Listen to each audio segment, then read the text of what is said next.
right, good evening, thanks for coming. So welcome on behalf of the Portsmouth Historical Association. Just some basics, just to say if you've got phones and such things, to turn them off, so we don't have like beeping and strange tunes, that would be very helpful. So this evening, HMS Victory, I thought I'd do a bit of preparation, so I looked it up and found out that it sank. Or at least it was involved in the Spanish Armada. Yes, that's the one, yeah. Was Sir John Hawkins, and then noticed there were several others, and one we might be talking about this evening is more local, was named after another HMS Victory which was lost with all hands in 1744, but I'll probably be corrected on this mistake. So otherwise we have A.J. Noon here this evening, who's an expert on HMS Victory, works at the dockyard and giving tours and has written books and vast amount of other information. So he will be here to give us what I've got here to deal with common misconceptions, the quirkier facts of the Victory, a new appreciation of Nelson's flagship and the struggles the ship has been through to be here now. So we're very glad to have you here. So I will hand over to A.J. Noon. Thank you. Good evening, everyone. Can everyone hear me okay? I suppose it's the first thing to ask. Yep, all good at the back there. Right, I'm used to speaking to people in the dark when I'm on board the ship, so it's a bit of a shock to actually see people's faces and people's reactions. So this may not go as planned, so please bear with me on this. HMS Victory, Portsmouth Dockyard. Let's start with the really obvious one first. If you go onto Wikipedia, there's a gentleman on Wikipedia who continuously puts on there that in late April 1854, Victory sprang a leak and sank in Portsmouth Harbour. We keep getting it removed, and he keeps putting it back on there. Victory has HMS Victory. This one you have in Portsmouth now. She has never sunk. Okay, this is really obvious, important one to get out of the way. One of her tenders sunk, and there's a little report in, I think it's the Liverpool Echo from that period, that the small boats that come alongside, that boat sank. Everyone was rescued off a small boat that came alongside, and that boat was subsequently raised and refitted and put back into service. But that's obviously tiny, holding about 16 people, not holding 850 that HMS Victory is designed for. So that's a really useful one to get out of the way. And now, this is all the people in the red shirts that I work with, there's a few in here tonight. This is the #1 visitor comment, and at the start of the day we correct people, by the end of the day we're crying or wincing at it. Everyone walks on board, and as you can see here, this is me standing at the entrance here, it's very low. It's about 4'2", 4'3", that gap there. And as soon as they walk through, they go, "Oh, weren't people shorter back then?" Or actually, they say, "Oh, weren't sailors shorter back then?" Quick thing, to be pedantic, sailors are the Merchant Navy, seamen for the Royal Navy. It's a little bit of pedantry there, but it's seamen for the Royal Navy. But you're actually, this is a hole in the side of the ship. If you make it much larger, you're going to let water in. It also affects the structural stability of the ship as well. So it's nothing to do with the height of the crew. The whole ship is designed about the guns. HMS Victory is designed to move 104 guns from point A to point B and provide a stable gun platform. The guns get heavier the lower you go down, the sides get thicker, and the weight gets more. So the whole ship is designed about gravity and the guns. So as I said, the entryways are small to prevent water ingress and not affect the integrity of the ship itself. And actually, seamen at the time tend to be slightly taller. We'll come to food a bit later on. But seamen at the time, so on Victory, we've got an average in 1805 of about 5'7", 5'7.5", possibly 5'8" as well, for the average height of the sailors. Most sailors would have come to sea from the age of 12, sometimes younger. And with the Royal Navy, they had a menu in play for 110 years that didn't really change. And that equates to close to 5,000 calories a day. So we get 3 square meals a day from these 2 square plates. But it means you're getting that nutrition, and it's not exciting food, but you're getting nutrition at an early age. So sailors on average are a little bit taller than landsmen at the time. Now I couldn't find a decent UK chart, unfortunately, but as you can see, if we go from 1660 up until 1990, apart from the Dutch, we'll ignore them up the top there. So there's not massive amounts, there's only sort of like 5 to 10 centimetres in growth height over the period. And if we look at the period from where Victory was built up until Victory fighting, there's not a massive height difference there. So sailors generally weren't shorter. And on Victory in Trafalgar in 1805, we've got Surgeon Beatty, 6'2", Captain Hardy, 6'4", William Bunce the carpenter, just a mere 6'7".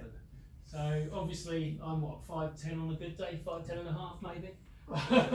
So 6'7", somewhere up the top there.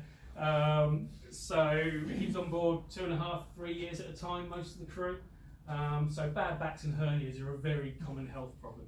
But it is, like I said, the guys that are in here as well tonight, by the end of the day, we're just cringing because we can only say the same thing so many times. So then the next common one is sheer replica. Trigger's broom, if you're all familiar with Only Fools and Horses, one of the characters, Only Fools and Horses, is the road sweeper, and he's replaced the head, he's replaced the bristles, he's replaced the stick of the broom itself, and he's like, well, is it your original broom? Because he said he's had that same broom for 20 odd years or whatever. And we get that with Victory. You know, Trigger's broom, and also if you're aware of the thought experiment, Shipper Theseus, which, blank mind. Shipper Theseus is the experiment. If you replace the parts of a ship or an item, if you continuously replace all the parts, once you've replaced everything, is it still the same ship or the same item? Or is it an entirely new space? And then the follow-on thinking to that was, well, if you've got all those parts you've taken off, and you may have seen Victory wood for sale in various places, various shops as fundraisers, if you could put all those bits back together, which is the original Victory? Is it the one that's in the dried up that's being reconstructed, or is it all the bits you've put back together? So it's the sort of spirit of Victory and everything else. But Victory, so she was floated out in 1765. She took 6 years to build, which is a little bit longer than average at the time. Ship of Victory size, usually sort of 3.5 years to construct. But as they're constructing it, the 7 Years' War was happening. So they put the frame down, they covered it, you leave it for around 6 months or so to season, and then you go back and finish it. However, with the 7 Years' War going on, resources were diverted elsewhere while she was seasoning, and it actually took 6 years to construct instead of the sort of 3.5. But by the time she did float out, unfortunately, the 7 Years' War had just finished, so there was no call for her. She wasn't being used. Her and roughly half the Royal Navy fleet was sitting in the docks, on the River Medway, River Thames, etc., just sitting there doing nothing. And it's not until 1778 when we started getting stroppy over in North America with the French and Canada, etc., that the ship was pressed back into service. But they found about 40% of the port side of the ship was rotten. So they replaced 40% of the ship pretty much straight away. So straight away when you get to how much of the ship is original, etc., well, 40% was replaced before she did anything, so which bit is original? And of course, being wooden ships, they're designed to be refitted, repaired and reused on a regular basis. You'd expect 35 year lifespan in a wooden ship at the time.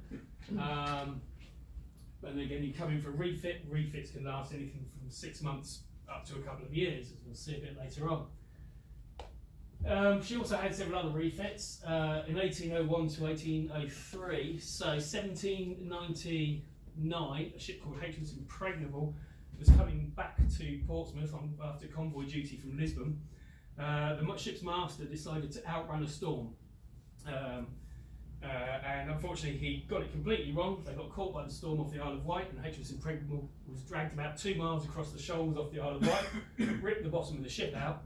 Luckily all the sailors on board were saved, but that left the Royal Navy with a ship down for the Channel Fleet. And by this stage, Victory was a hospital ship up at Chatham, just outside Chatham, on the River Medway. And she'd actually had a request had gone in to convert her from a hospital ship into a prison hulk. And once you get converted to a prison hulk, by that stage, that's it, that's the end of your life. You'd never really be converted back from a prison hulk back up to a ship of the line. So the assessors, Navy assessors, went round the dockyards and the rivers and the moorings, etc. One of the assessors went on board Victory when it was the hospital ship, and he looked at it and he said, "Oh, I think we can press Victory back into service." I might paraphrase a bit from time to time, I apologise now. So he looked at Victory, we can press this back in, I think it's going to take 6 months. 6 months to refit her, to get her back into service, and then we've got this ship back to replace the lost HMS Impregnable, so the Channel Fleet's back up to strength. So they started the refit on Victory. The 6 months stretched out a little bit to 3 years, cost more than it did to build her in the first place, but out she comes in 1803, fully refitted.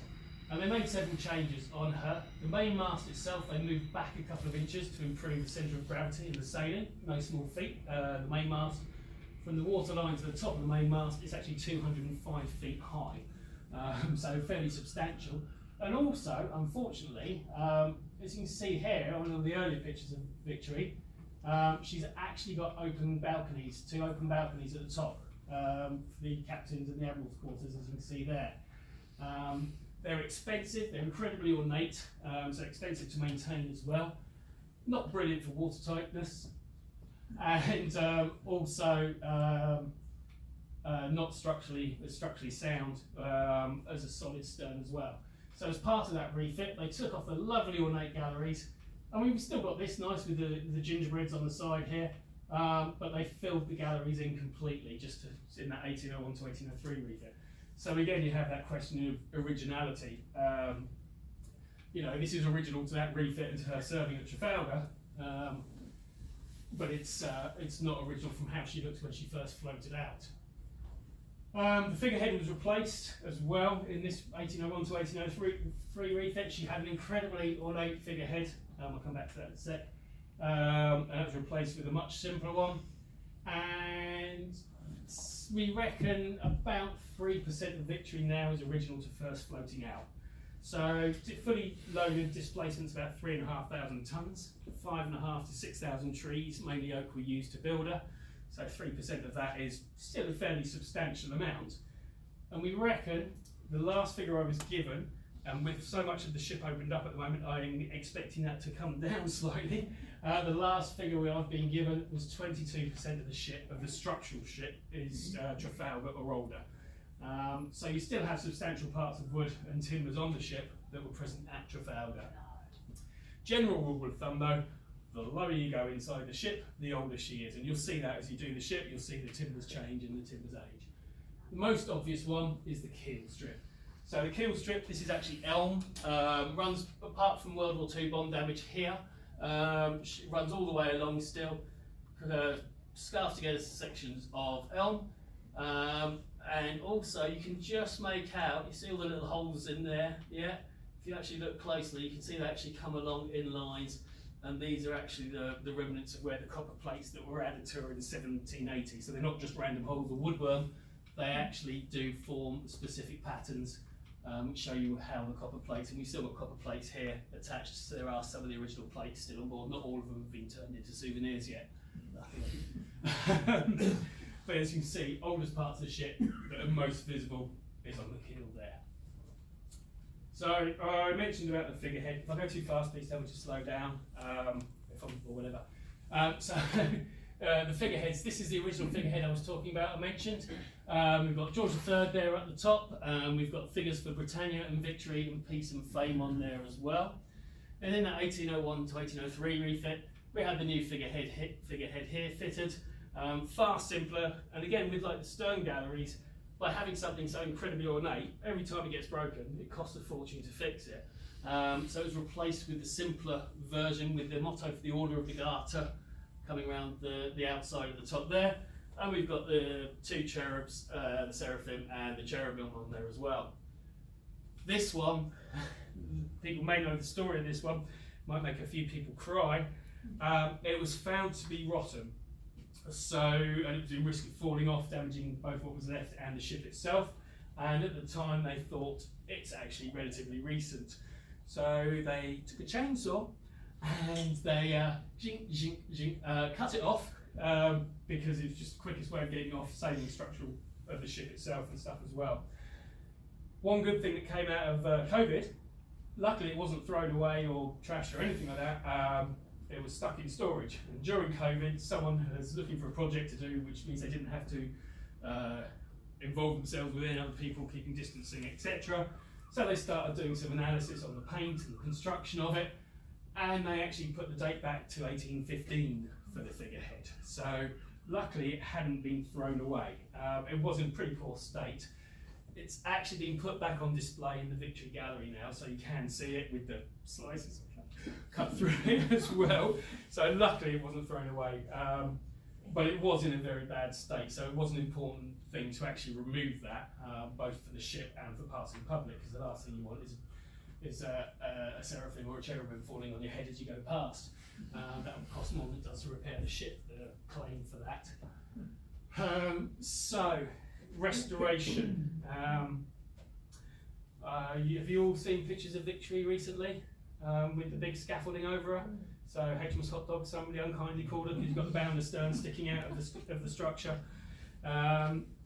So she's undergoing a new restoration at the moment. But as you can see from this photo back in 1920s, she was in a very poor state of repair when they actually got her into the dry dock in 1922. She was falling apart, really badly damaged. Some of the refits in sort of 1820s, 1815s had actually rounded the bow off as well, rather than the sort of beak deck that you see now. It had all been filled in and rounded off to make her more seaworthy and easy to maintain, even though she was just afloat in the harbour. So the Great Repair, so 1840, date is a number there, 1814 to 1815, so the beakhead, which is all of this structure here for the beakhead, yeah?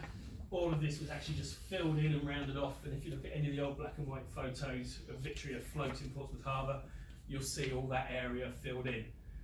So when she came into dry dock in 1922, first thing to do, one of the first things they did was actually restore it back to this structure here so that you can see all the nice areas. And you can see how she would have been at Trafalgar and how she would have been originally as well with the beak deck. The whole of the bow structure was also then rebuilt back in, my brain's gone blank, sorry, I do apologise. I can't see it for the life of me now. 1980s, sorry, it's there now. So the whole of the bow structure was also renewed in the 1980s. And on the Marines Walk, so up here, you've got a little platform that the Marines could stand on. It's called the Marines Walk because when you're docked, your Marines could stand on that, they could see the ship, they could see the surrounding areas, to make sure sailors weren't absconding or no one was trying to climb onto the ship or do anything they shouldn't be doing. They relayed that using Douglas fir within 2 years, and this is in the 90s we're talking about. Within 2 years that was rotten and they had to replace it again. There have been many different techniques tried and used on Victory over the years. We haven't always been able to get oak. They've tried to use other materials, both for cost, ease of actually implementing different materials. Quite often they've actually failed, and the problems we've got now have been caused by one of these techniques. So the hull itself of Victory is built from 3 layers. You have your inner planking, your frames, which you can see the frames here, and then the outer planking. You can just see some of the outer planking along the top and the bottom, yeah?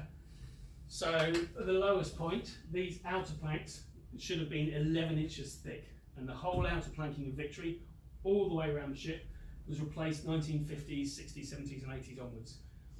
But instead of using single thickness oak planks, as I said, up to 11 inches thick, what they did, they built it out of layered strips, and they mainly used Iroko, which is a South African hardwood, and they used thinner strips to get the thickness with an outer layer of teak. But the problem is, instead of putting the strips this way and to give you a single seam to maintain, all of those layers were staggered within the ship.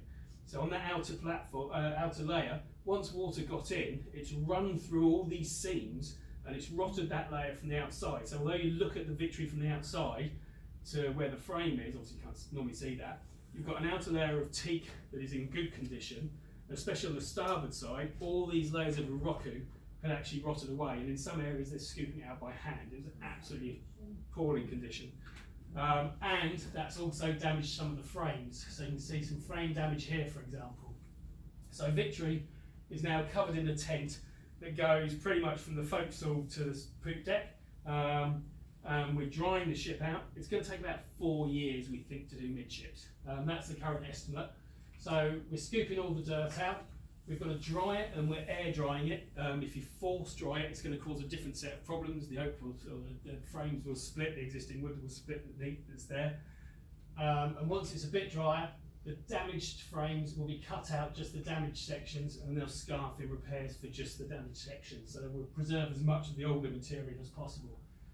And then, when she's dry, then the new planks will go on. There's 806 planks to go on the ship in total.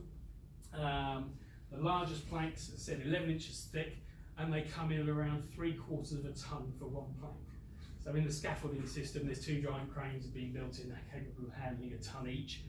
Now what we're doing, going back to oak rather than teak and Moroccan, but they're going to build it up out of 1 and 2 inch strips. We've got a special machine come in that's going to bond those strips together to give you your single thickness planks, and then it'll use traditional techniques to seal the seams between them so she can cork properly, and then it'll be like a mastic outer layer on that sealant, the seam afterwards as well. So 4 years or so we think to do midships. Then when that's finished, the canvas tent is going to be split in half, covered the bow and the stern. I say canvas tent, it costs £4 million. Just, yeah, sorry. That'll be split in half, cover the bow and the stern, and the process will be repeated on the bow and the stern. Then she'll get a lovely new layer of paint. Now, this is another one that upsets people, especially on Facebook and other places. Victory, pre-2015. As you can see, we've got this lovely gold colour, yes, and then the really nice black stripes. And then in 2015, about Easter time of 2015, she was repainted into sort of pale ochre and this sort of more charcoal grey. Don't show particularly well on this one. Everyone expects to see that Victory on the left there. The story goes, we've never been able to pin it down exactly. The story goes that when she came in and they were doing her up, someone in Navy Supplies found a load of this colour paint, the yellow, and so they used that because it's a similar paint that was used on some of the work vessels as well. So, but over the years, the National Museum of the Royal Navy have been taking paint samples away. They've been analysing the paint, and the colour we have here on the right, this is the colour she was at Trafalgar, so 1805. Things to note, when she first floats out 1765, she was only varnished. She didn't have paint at all on the outside, she was just varnished. 1798, when she was a hospital ship, she was red on the outside, not the inside. On the outside she was red. She'd been black and white, but this is the colour she was at Trafalgar. And we actually have a letter just before Trafalgar from Nelson back to the Admiralty asking for more white lead paint. So it was made by mixing yellow ochre and white lead paint to get the shade, and you slap it on. It's got to be quite thin, thin down with turpentine as well, because it needs to soak into the wood. So it's not just for decoration, it's also there for protection against the elements as well. But we have a letter from Nelson asking for more white lead paint because he wanted this shade to actually be even lighter than the shade it was now. But even if you go back just 7 years to the Battle of the Nile, at the Battle of the Nile, we had British ships, Royal Navy ships, that were similar colour to this, that were black and white, and we even have red and white stripes on some of the British ships at the Battle of the Nile as well. So there's a real mix of colours at the Nile.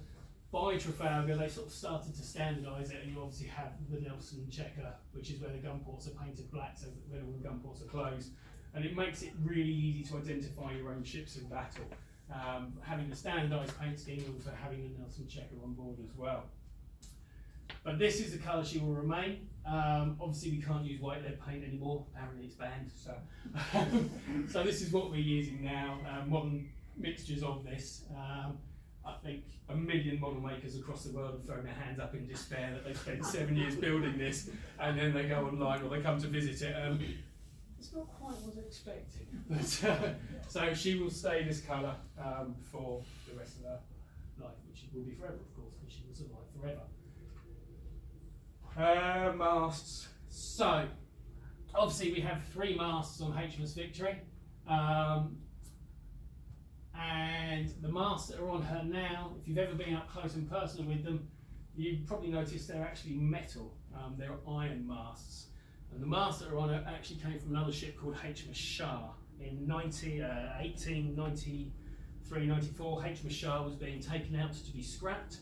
Someone looked at the masts on HMS Shah. They realised they were pretty much the same dimensions as Victory's, which the wooden set she had at that time, and she's had multiple wooden sets over the years. That wooden set were rotten, and someone said, well, if we take the masts from that ship, we can use them on Victory.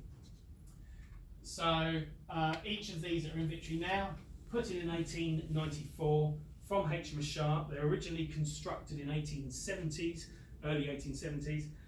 They're the oldest iron masts in situ anywhere in the world, so they're historic artefacts within their own right, even with nothing to do with Victory. But Victory's previous masts, so as you can see, each mast is actually constructed from 3 sections. Just to, if you don't know your terminology, I hope I won't get it wrong. You have your lowers, you have your tops, which is the middle section, and then you have your gallants at the top there. So originally, when she was first floated out, each of these ran down to the keel. That's your lower, that's made from one tree, that's made from a tree, and that's made from a tree. So each of those sections are made from a tree. And this one alone here is 119 foot long down to the keel. As I said, from the waterline to the very, very top up there somewhere, that's 205 feet. So big trees are needed from this, and at the time we were getting most of our trees from North America and Canada. And as I mentioned earlier, about 1778 when Victory was pressed into service. 1778, with that falling out, we lost a lot of the access to the tallest trees that were coming from Canada and North America. We were still getting some, but the amount we could get was massively diminished. So we then started getting trees from the Baltic states. Trees from the Baltic states, though, very good, very fine pieces of timber, but they weren't quite as large. So 2 things were implemented to get around that problem. Firstly, they actually started stepping the masts, not the main, but the fore and the mizzen mast. They actually started stepping them further up inside the ship, because straight away you're taking 20 to 30 feet off the amount of space, amount of growth and the amount of height you need on that ship. And then they actually started building composite masts. So instead of each section being made from one tree, it was actually constructed from anywhere between 5 and 9 sections. And if I've got my slides right, yes. As you can see, this section here, this is one of the sections of foremast from Victory that was at Trafalgar. It's in the Victory Gallery. It's the one that's got the shot hole right through it. You can actually see you've got a central core there, and then you've got 1, 2, 3, 4 sections effectively grafted onto it, so you have a composite mast. So these sections are glued, pegged, and then the iron bounds round them as well. So straight away, although you still need relatively tall trees, you don't need as much yearly growth on them, because you're not going for the whole width of the tree or the girth of the tree. You can look for smaller sections to actually give you the parts to make up the whole mast itself. So composite masts start coming in the 1780s. Victory, as I said, then got her iron mast in 1894, walk into the chair, sorry, and the yards and the tops though, so it's just the lowers that are iron. The yards and the tops, over the years since then, they've tried multiple different materials to see what will last, what won't. We've had mild steel and Douglas fir used for the uppers and the yards over the years. Generally, they haven't worked too well. There's been quite a lot of change and repair on those sections. As part of this process, Victory will be getting all her masts back. Okay, she will go back to full height. Everyone on Facebook says it will never happen. It will. It's all part of the plan. They know what they're doing. So it will happen. What we don't know for sure is what materials will be used on the top sections. Each of the lowers, the iron ones, because they're hollow, that each of those has to be scanned, analysed for weaknesses, and when they start, this one's out completely at the moment, when they took the lower out, in the middle area, they found it was actually thinner, the iron, than it was at the ends. So that scared them, which is why if you ever look at the videos of the main lower being taken out on YouTube, they actually had to double sling it because they were concerned that as they brought it out, because it was thinner in the middle, it might just effectively snap in the middle there. So until they've been analysed, we don't know for sure what will go back at the top, but she will go back to being fully rigged. So this bit from here to there is what's covered by the tent now, and this mainmast is out completely. So 4 years or so to do that. Then, as I said, repeat the process on the bow and the stern, and then the mast and the rigging will go back. Hopefully 10 years, possibly 12. It depends how long she takes to dry, what other problems we find as we open her up, but she will go back. So we will all come back here in 10 years' time. I'll show you some lovely pictures. I'll take some nice footage from the top there. Hopefully they'll give us some drone flyovers of it and everything else. But she will go back to being fully rigged. So, who visited 20 years ago or more? A few people. You're only 22 then, Vaughan, weren't you? You probably remember that all the decks in the orlop were painted red to hide the blood from the surgeon's tools. So the orlop deck is the first one below the water level. In battle, the surgeon moves down there, the injured men come down the stairs, you can see there, queue up in front of the table and wait their turn to be treated on the table. And they painted the decks red to hide blood, so that as people are being operated on, limbs being chopped off, etc., the blood is being hidden. However, on Victory, that was done a lot later. That was done after it was turned into a museum ship. We have records on some ships of the period of the decks being painted red. If you remember, I said Victory was a hospital ship, 1798. The outside of the ship was painted red. But from the wood evidence, paint evidence and everything else, these decks on Victory were never painted red at the time of her active service. So that was something that came in a little bit later. So it's been taken back off now to go how she would be. And again, visitors who've been before 20 years or more. How long has it been off now? Do you know, Ian? How long the red's been off now? I'm not sure. But yeah, so it's mostly, I remember it being red. It was never. Some ships, yes. No evidence, paint, record, or any other evidence type sources for Victory. The Victories were ever red to hide the blood. So we blame the Victorians generally. Victorians did quite a few things. We blame them for something else in a minute as well. So we can do that because they're not here now. It's easier. And I know I'm going through at a rapid pace, so I do apologise if you need to come up for air to breathe, because I do. The image of British sailor, Jack Tar, etc. A couple of years ago, there was a documentary done by the team behind the Mary Rose. There's no Mary Rose people in tonight, are there? And I think it's Channel 4 documentary. They took some of the bones of the sailors they'd recovered. They analysed them. You weren't involved, were you? And they came back, and by the end of the programme, we found lots of sailors of North African descent. And it's a TV documentary, so they've got to have a big finale and finding at the end of it.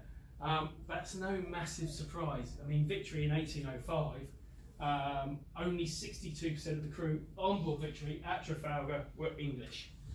We've actually got 22 different nationalities on board Victory at Trafalgar in the muster books. We've got 48 who didn't even have a nationality recorded. But as well as English and Scots and Welsh and Irish, which obviously make up the majority of them, but we have Americans, Italians, Danish, we have Maltese, Norwegians, Indian, German, and we have Africans on board as well. Sailors will go where the work is. It's as simple as that. If you can show you can tie a knot or you can reef a sail, etc., you can get a job anywhere you like. And if you happen to be on a ship that's maybe a trade ship or a merchant ship that sinks on its way near a port that's far from home, you'll get a job on another ship until you can get home or will work. And obviously, going back, the Barbary Pirates, which you may be aware of, or Barbary Corsairs, a couple of other names for them as well, which are all along sort of North Africa and the Mediterranean area, were raiding various countries, were taking people for the Ottoman slave trade. I mean, they were practicing that from 700 onwards, although the peak of it that everyone tends to think about is sort of like 1700s. But they've been practicing that for hundreds and hundreds of years.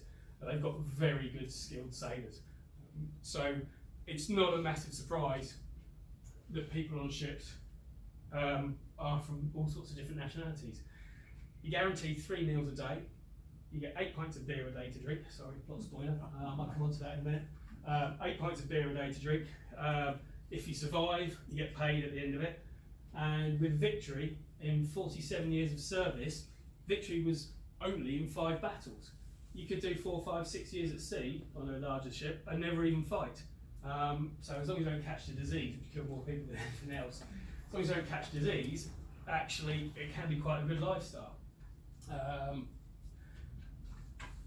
So it's not just, as Steve Lotz just said at the bottom there's 4 Frenchmen on board as well, although they were emigres, so it's running from the French Revolution, so they were helping out as well. Women on board HMS Victory at Trafalgar. I can probably point you to 10 different guides and I'll get a different number from each of them, ranging from 0 up to 50 probably. We have good evidence, really good evidence for 1. we have pretty good evidence for another 2, and it could possibly be as high as 11 or 12. So there were women on the ship. It's important to note women on ships is generally at the captain's discretion. Now we know Nelson didn't like women on ships, but we know Captain Hardy actually took his wife to sea a couple of times, not on Victory, but later on in his career he actually took his wife to sea a couple of times, and Captain Hardy was tolerant of women on board. Warrant officers, they actually can bring their wives and their children on board, and I mean children, you know, all proper ages of children, they can bring them on board. But women and children of a warrant officer aren't entered into the muster books. So this is where the problems start coming in of actually trying to find out how many women were on board, because they're not recorded. And it's up to the warrant officer, when he gets his food, to go, there's some for you, there's some for you, I get slightly less. So he dishes it from his own provisions out to the family members that he takes on board with him.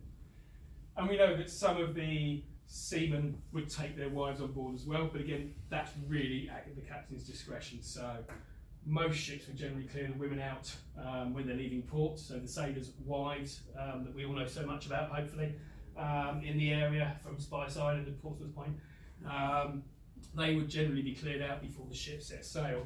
But the warrant officers, as I said, could keep their wives and children on board if the captain was allowing it. So Victory, we know Sarah Frank Pitt is the strongest case. She was the wife of Royal Marines. She married a couple of times later on as well. And we have Mary Sparing and Mary Buick, who are pretty good contenders for being on board the ship as well. A couple of others, some of them would tell tales when they were in their 60s and 70s, saying, oh, when I was at Trafalgar. It's just like, that was sort of 40 years ago. Where's your evidence, where's your proof? And you've only just started telling this tale now. It's a bit like the guy who shot Nelson. He appeared 2 years after the event.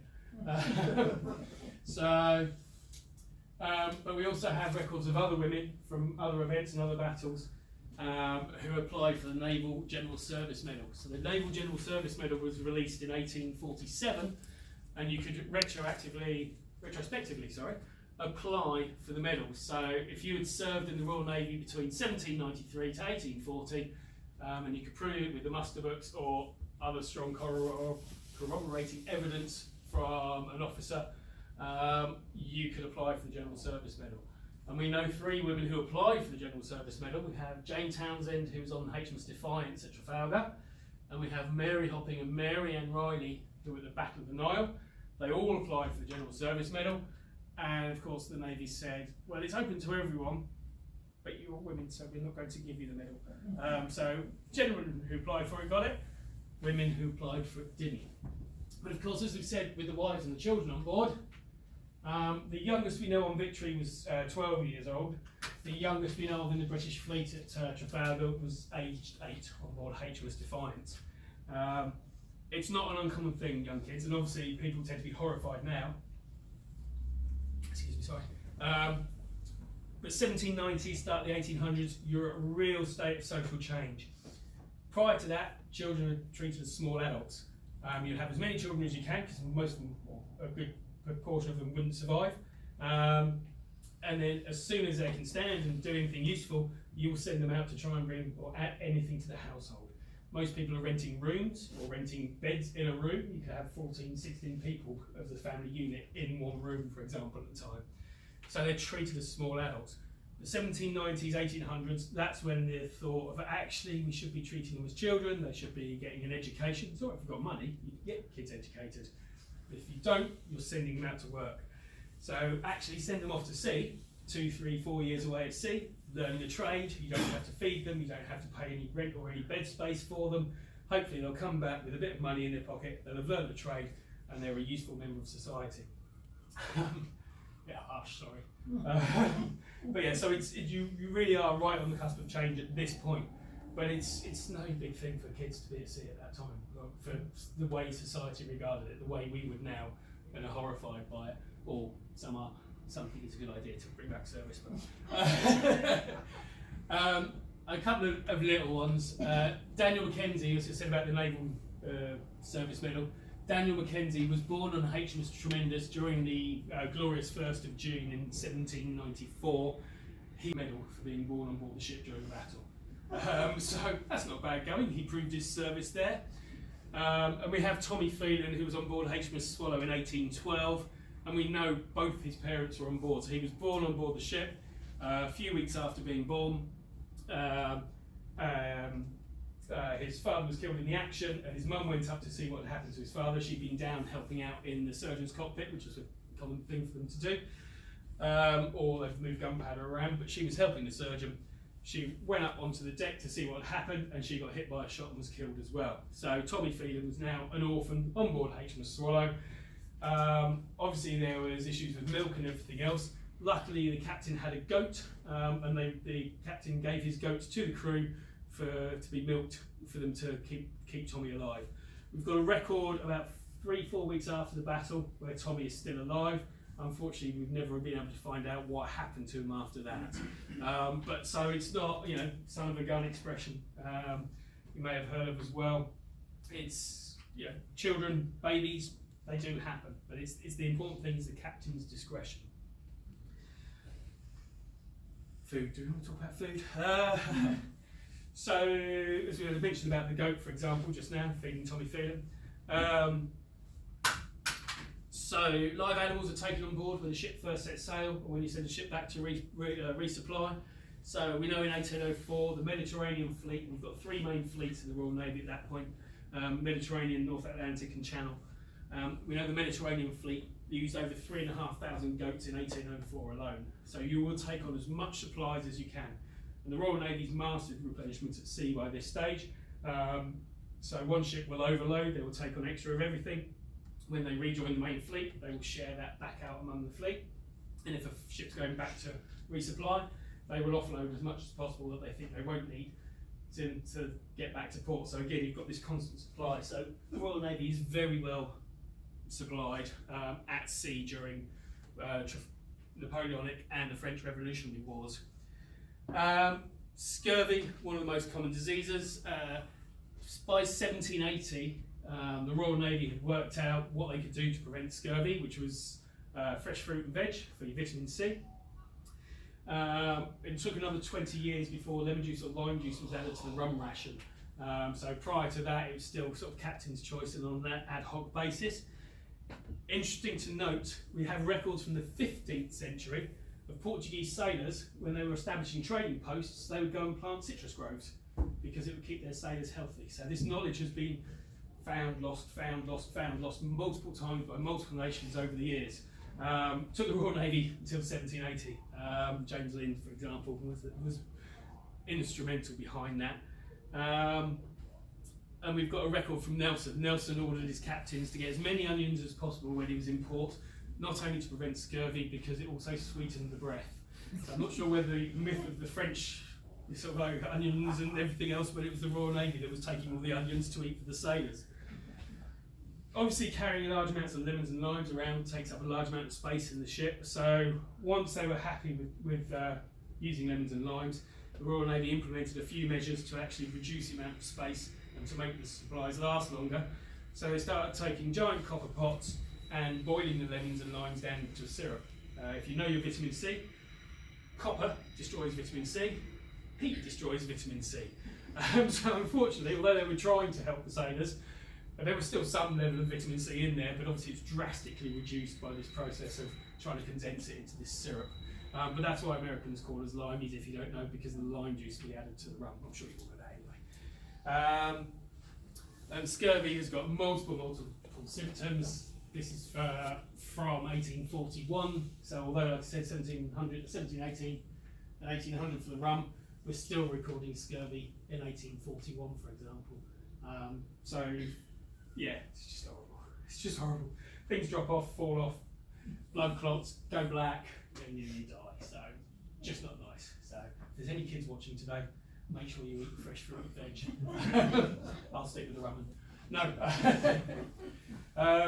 And food, we do take water on board. Water is mainly used for cooking. Once you put it into a barrel, within a couple of weeks it goes brackish, so you can't really use it for drinking.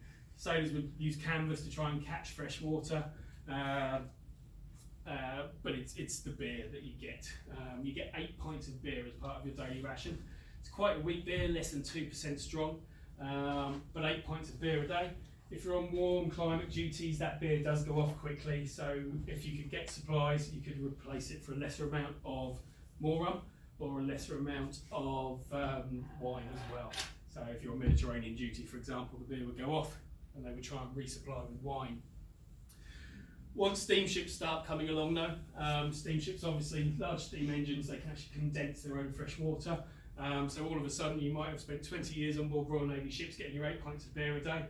You step foot on a nice shiny new steamship and all of a sudden you don't get your beer anymore, straight back to fresh water. So I'm sure for quite a few of these sailors it would have been quite a surprise, quite a shock to the system to go for that. And you also get half a pint of rum a day. Although by Trafalgar it's grog, it's diluted at a 1 to 4, 4 to 1 ratio, 4 water to 1 rum. It's served in 2 portions. You get quarter pint at lunchtime, quarter pint at tea time, so on top of your 8 pints as well. But you've got to remember, everything on the ship is done by hand. The largest guns in their gun carriages, they come in at 3.5 tons just for 1 gun. So if you've done a couple of hours of gun drill, you'll have quickly burnt off the alcohol that's floating around in your system. And on your shift, you'll be cleaning, you'll be repairing, you will be constantly busy. Not just for the sake of it, you can't have 850 men sitting around doing nothing for 4 hours or however many on their shift at a time for 4 hours. You've got to keep them busy, because otherwise they might start getting disgruntled with their lot and start talking about mutinies and everything else.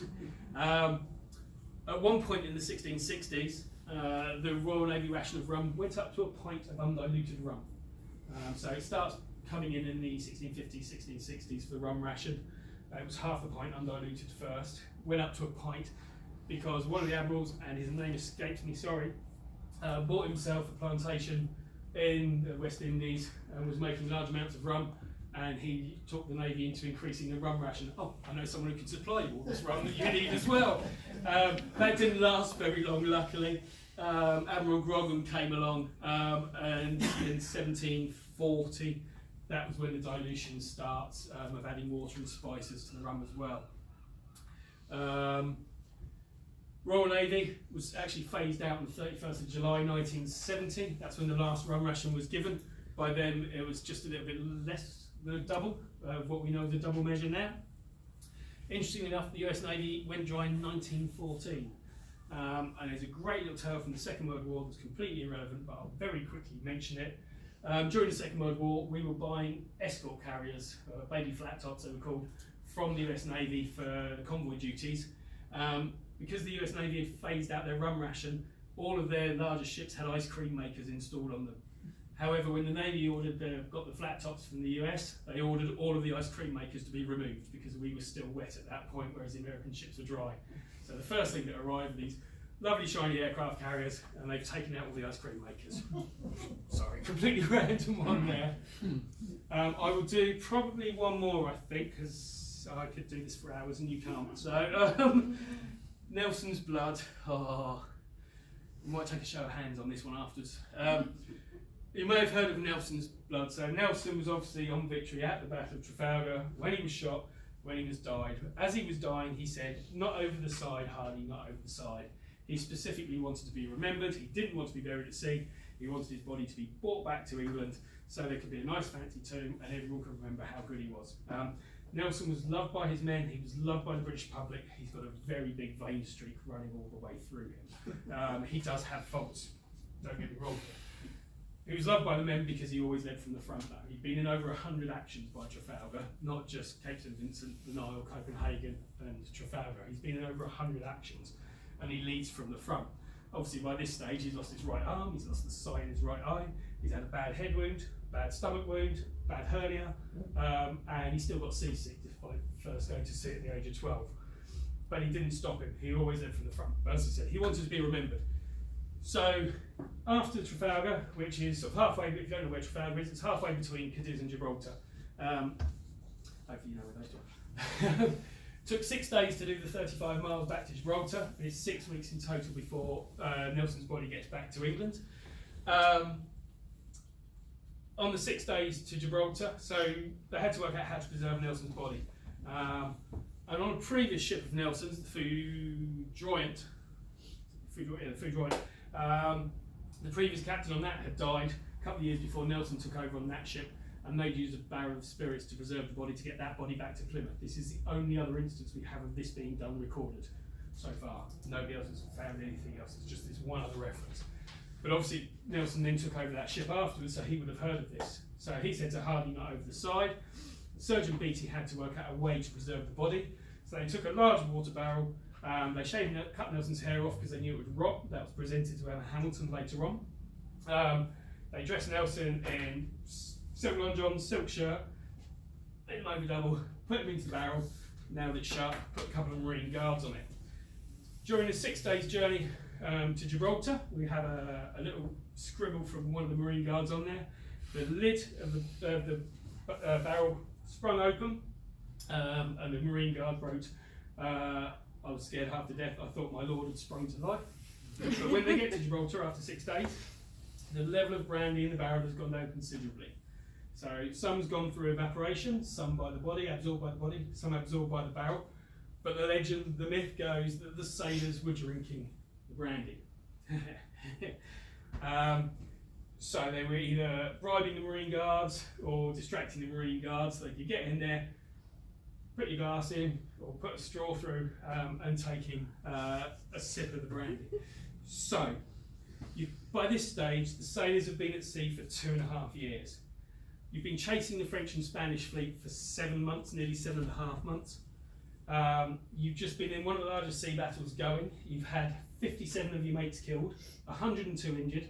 At the height of the battle, you've got 4 ships hull to hull. You have the Victory, which is a 3-decker. You have the 2-decker Redoutable, the 3-decker British Temeraire, the French Fugu 2-decker on the other side of that, firing point blank, proper point blank into each other. You survive the battle, everything's good, large storm brewing, you're working hard, and someone puts a tub of the finest French brandy on the deck. And like I said, you've been at sea 2.5 years, and you'll have eaten some pretty rank stuff over that time, although they will try and get fresh fruit and veg when they can. Obviously, we chased the French and Spanish fleet from Toulon, through the Med, through the Straits, all the way around to the West Indies, round the West Indies and back again. So in that 7.5 months, the fresher stuff would have been harder to get hold of. So, were they or weren't they drinking the brandy? It's also known as tapping the admiral, sucking the monkey or bleeding the monkey. There are no primary or secondary sources to say that the men, we know the level of brandy had gone down, and at Gibraltar it's topped up with fortified wine. And during the other 5 weeks back to England, they were taking some of that fortified wine out, and they were replacing it just to try and keep the spirits fresh to preserve his body. So we have no primary or secondary sources, it's all word of mouth. Historians have written it and said, it happened. We don't know. It's going to be one of those, I think this will never be proven one way or the other unless someone's got a secret stash of letters somewhere yet to be discovered. I personally, because I do get pressed on this, I personally have no qualms believing that they would have. As I said, they're a tough breed and you know, it's a drink. You're going to want it. Self-medication after a very large battle. I know some of my colleagues, Simon Lucky's not here today, I know some of my colleagues would disagree with me and swear blind that they didn't drink the brandy, and some did. So that's one we will not be able to answer unless, like I said, another stash of letters or something arrives. And I think, let's do a show of hands. How many people think they would have drunk the brandy? Yay, that's what we'd like to see. Generally just a little bit more than 50% there, so. I'm going to call it a day there. I'm only up to about there, so I think I'll let you survive and get some fresh air and a drink. And I will go, obviously I do have to mention 2 things. I've got some free copies of the Trafalgar Times here. Make a all those extra slides, look at that, look what you could have had. So the Trafalgar Times, myself and my colleague Andrew there, this we produce every quarter. We send it out to 500 organisations and various places free. It's all just snippets from the Age of Sail.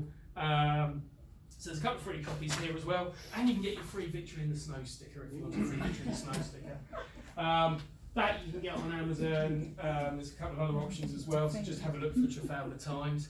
And Someone I might have a book on the Victory as well. Obviously. There we go. Official HMS Victory. Look at that. Sorry, I've got to do a bit of plugging, haven't I? Can't waste the opportunity. So this is my tour of HMS Victory. So this was my lockdown project. It was taking everything I thought I knew about Victory or being told by multiple people, and then going back through and trying to find primary and secondary sources for everything I thought I knew, and then putting it all down in a book format. And it literally takes you through the same visitor route through the ship. Lots of lovely photos, but anyway. Thank you very, very much indeed. As you can tell, I could probably go on and on and on. So, I'll let you ask some questions. Hopefully I can answer some. Yeah, it's obviously quite complex choosing the right type of wood. Yes. Is there an ideal type of wood? Because obviously some are more prone to parasitic and. So, I actually brought a ship right. Where's Jimmy? So the Oroku that they used, so teak is very good for shipbuilding. We used oak initially, just generally most shipbuilders used oak until sources of teak became more accessible, sort of 1810s, 1820s, start of 1800s actually. But interestingly enough, teak's better for shipbuilding, but if you get hit by a teak splinter, and it's splinters that kill more people than being hit by round shot, if you get hit by a teak splinter, you're 3 times more likely to get an infection than you are if you're hit by an oak splinter. Oak's got an antimicrobial properties within it, so if someone ever sells you a chopping board, never buy a teak chopping board, always buy an oak one. But seriously though, oak has natural antimicrobial properties, so oak is better for that. Oak for shipbuilding though, you want about 70 years of growth on an oak tree if you're using it for planking. And you're looking probably 110, 120 years of growth if you're using it for the frames and the ribs, the biggest sections of the ship as well.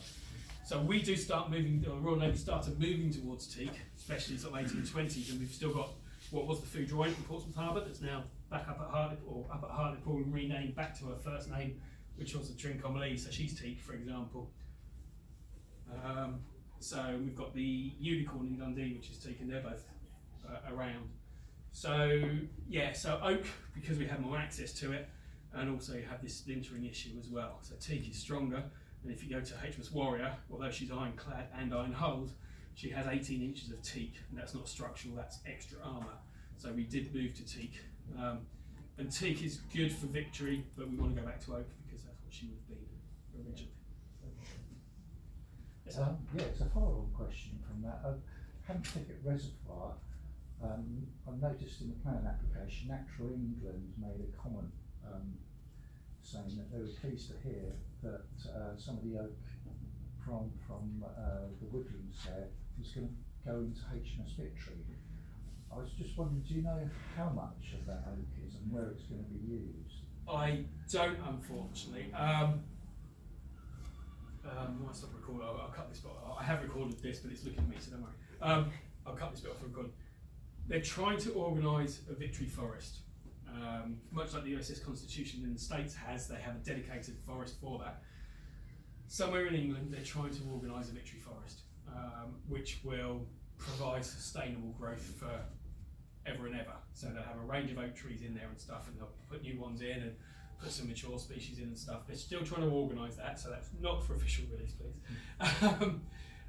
But I don't know how much and where it's going for from the Havant Thicket.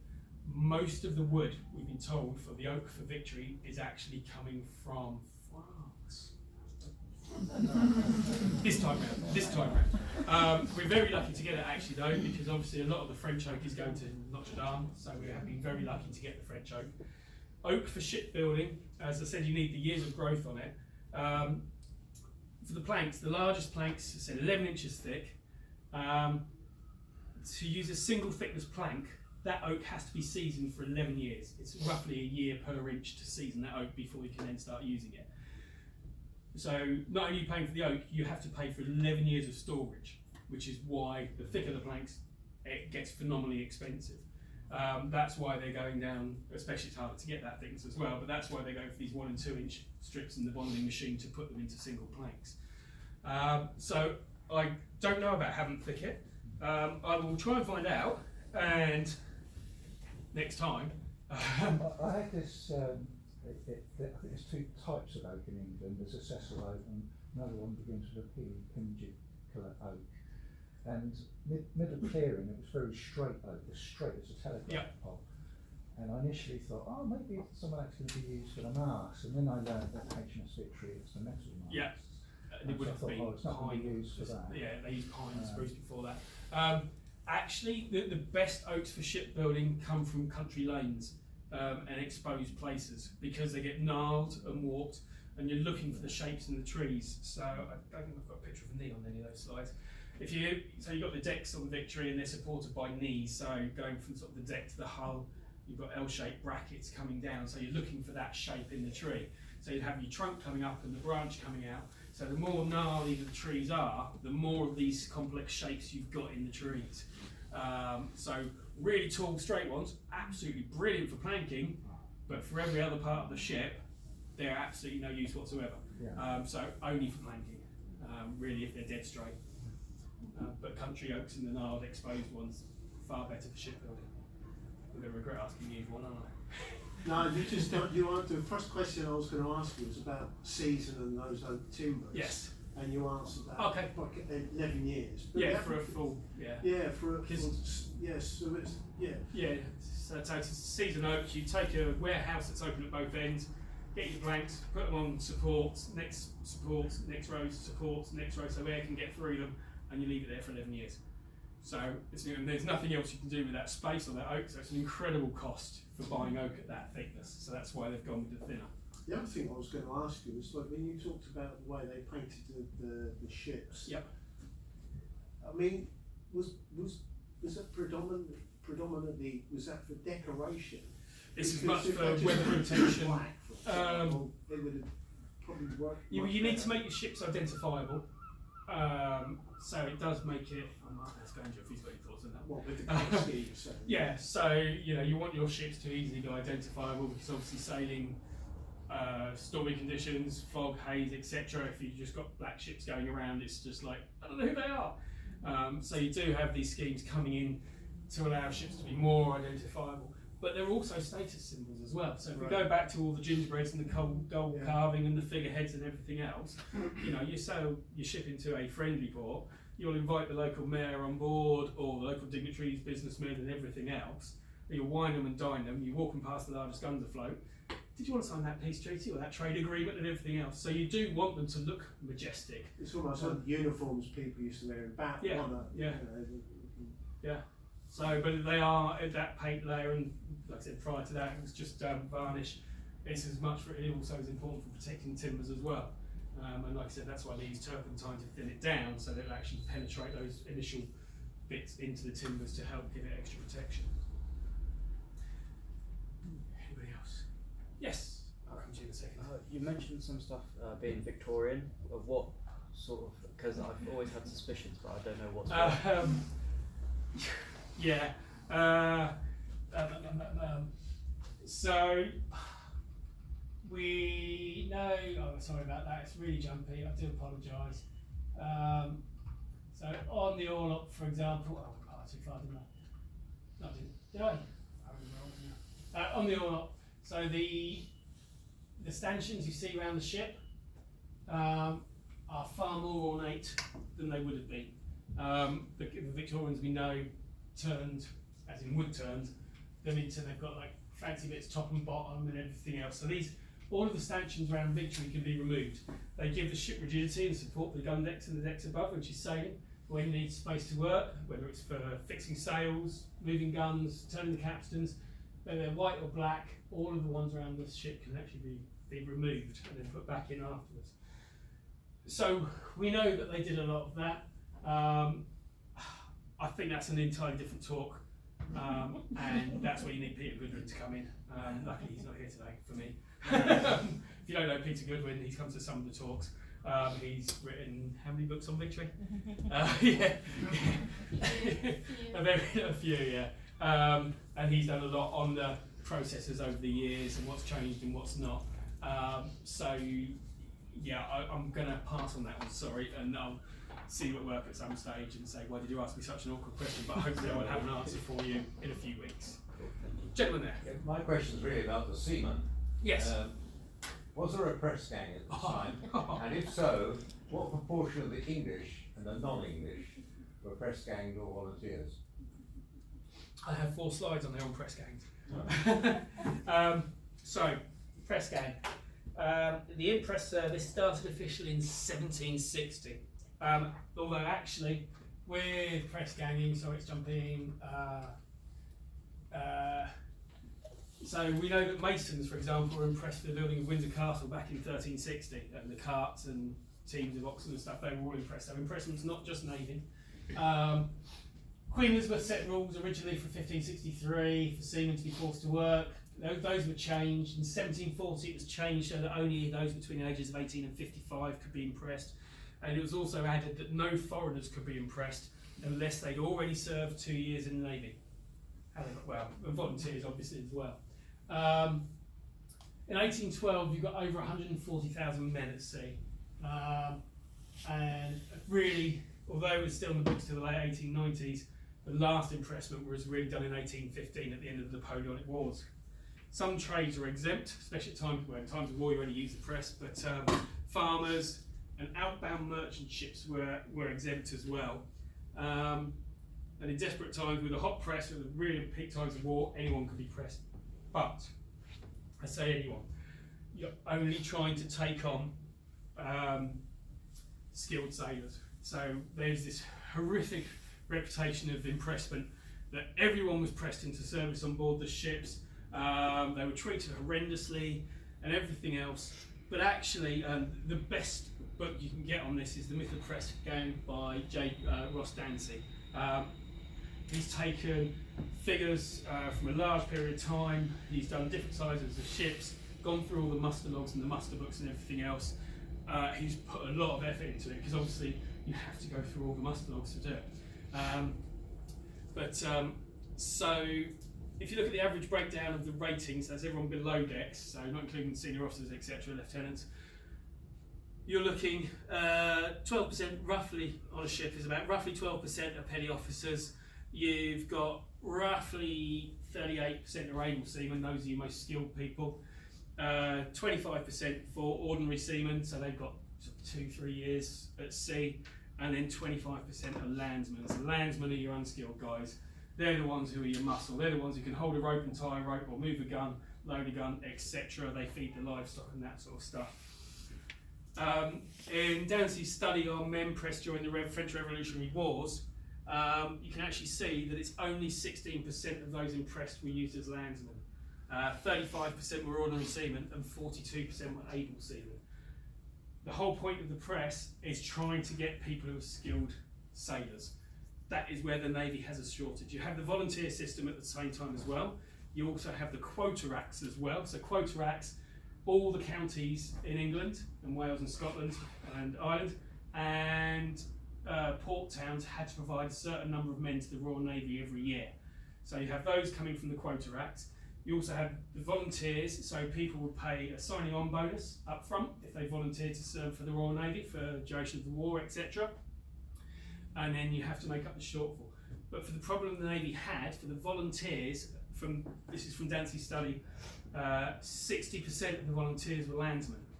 So that really skews. Whereas if you think only 25% of the crew need to be landsmen, but 60% of your volunteers are landsmen, you're really skewing the numbers of unskilled people. They reckon it's about 2 years to get a landsman up to ordinary seaman, and then another sort of 3 to 4 years or so of at sea to get up to the rank of an able seaman.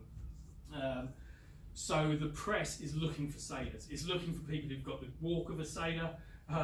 They can press people off merchant ships on their way back to port. So you may have just done a 6-month trading route. You go, Portsmouth, I'm home, and the Navy pulls alongside and grabs you. And also with the impressment service, the problem is the impress service kept records. Ships that stopped merchant ships on their way into port, etc., they didn't have to record that, but they'd stopped and taken these men, etc. But certain trades, and like the ship's master, the ship's officers and stuff, were exempt on the merchant ships from being pressed as well, so you could only take certain individuals. So the bulk of the pressed men were UK, effectively, English, Scottish, Irish, Welsh. But we know during if you go from 1793 to 1812, numbers are sketchy. It's somewhere between 9,000 and 15,000 Americans were pressed into service. We know we've got quite a good number in that period for 9,000, although around 3,000 were released quite quickly after that, because there are conditions for releasing them. Because once you impress men, they have to be inspected. If they're lame, they're weak, or they have an exemption certificate, or they're in a trade that's exempt, or a nationality that's exempt, then they would be released generally afterwards. But the numbers are so difficult to come by. But yeah, so Americans, we know, like I said, between 1793 to 1812, 9,000 is a good starting number for the number of Americans impressed. And that's because the Americans also believe in citizenship, i.e. the piece of paper that says, I'm an American, or I'm a Canadian, or I'm a whatever I am, whereas we're generally of the opinion, but you're born under the flag of King George, you're British, you're coming on board that. So it is difficult, but they're not supposed to impress foreigners unless they've already served for 2 years in the Royal Navy. Really, yeah, Myth of the Press Gang, if you can find yourself a copy of that, he's got some really good numbers, he's got a lot of work he's put into that book. So if you want to go into it on the Press Gang, and impressment and impress service, that's the book to read. I don't quite understand your chart. So on the left, is that the breakdown of the total crew? Yeah, excluding the Royal Marines and the officers and the warrant officers. Sorry, yeah. So that's just that's about an average. It's not religiously that, but on a large ship, and that's the right-hand chart, what does that mean? And the right-hand chart, those are from Dancy's figures showing from his statistics that he worked through. That shows the percentage of each of those positions that were actually pressed. So you can see that although 25% of the ratings on a ship would be landsmen, only 16% of the total people pressed during the French Revolutionary Wars were landsmen. So it shows that they're skewing the numbers for the more skilled. It's nearly half of the ones pressed are your able seamen and your petty officers, so the most skilled people. From the point you made earlier that a high proportion of the volunteers were landsmen. Yeah. So you had to go to the press to get your skill. To get the skill, yeah, because it's all very well have people who move stuff, but if they can't move the ship as a whole, and like I said, they reckon about 2 years serving on board should, if you're learning, get you from a landsman to an ordinary seaman, and then another 3 to 4 years on top of that to go from an ordinary seaman up to an able seaman. What about desertion? That's why ships don't come into port to restock. So Victory came back to England the month before Trafalgar. She'd been away for nearly 2.5 years by this point. She came back in September of 1805, but she didn't come into port. She anchored at Spithead, halfway between us and the Isle of Wight. And everything she needed was rowed out to her, including swapping 2 of the 12-pound guns, which come in at 1 3/4 tons each. Put those in a rowboat, round back, put in the 2 carronades at 2 1/4 tons, carronades I think, row them back across the channel with all the 68-pound shot and everything else you need for it. And that's another reason why at this point you're still not teaching sailors how to swim, because if you do come too close to shore, and although we don't pay sailors till the end of the voyage anyway, which is another thing to try and help keep them on board, so you don't get paid until the end. But as I said on Victory, they've been away for 2.5 years, and like I said, they've been chasing the French and Spanish for 7.5 months at this point. So sooner or later you're going to end up in this very large sea battle. So some of them would have, I've been fed and watered for 2.5 years. Do I really care about the money as well? I'll just go and sign on for another ship. So there is cases of desertion. But yeah, that's a weekend talk. Sorry, I did a gentleman read there. One more question. Okay. Yeah, I think the Master, was it the film? Master and Commander, yes. The battle damage in that is horrific. Yes. And so I'm imagining that would have been the same for the Victory. Yeah, splinters causes you most deaths. If you go to YouTube and YouTube Vasa, V-A-S-A gun tests, that's a Swedish ship, their historical team rebuilt the side of a ship, stuck some cameras on it and fired a shot into it, and you see the shot go through, the penetrates yoke, and then you see the splinter storm come out and through. That is what, it's not splinters, it's chunks of wood which is seasoned oak, which is like iron effectively, coming out in this expanding cone, and that's just one shot penetrating. So splinters do the biggest damage. How long did it take to repair all the damage? After Trafalgar, after a year. Yeah, she was prepared for a year, went back out for another 6 years. That sounds really fast. But yeah, we're still at war. Although the immediate, you know, there's no large fleet action in this part of the world, ignoring Turkey, Ottoman Empire type stuff. There's no large fleet action there in this part of the world until First World War, Battle of Jutland. But you've got all these people, you've got all the skills, and you've got all the resources stockpiled. And we just said about oak seasoning oak. You know, the oak for Victory wasn't, oh, we're going to build Victory, let's cut some oak down. The Navy were constantly cutting oaks down, getting them into stockpiles, seasoning them up ready, so that when a ship needs to be either built or repaired, we have a big stockpile to go through. Okay, thank you. Thank you very much, everyone.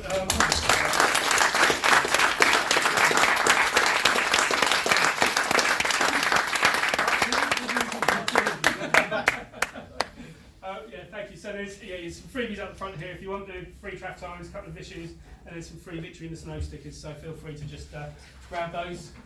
Yeah, thank you very much. Well, very grateful to you for doing this. Just before you disappear, 9th of May is our next lecture. We've got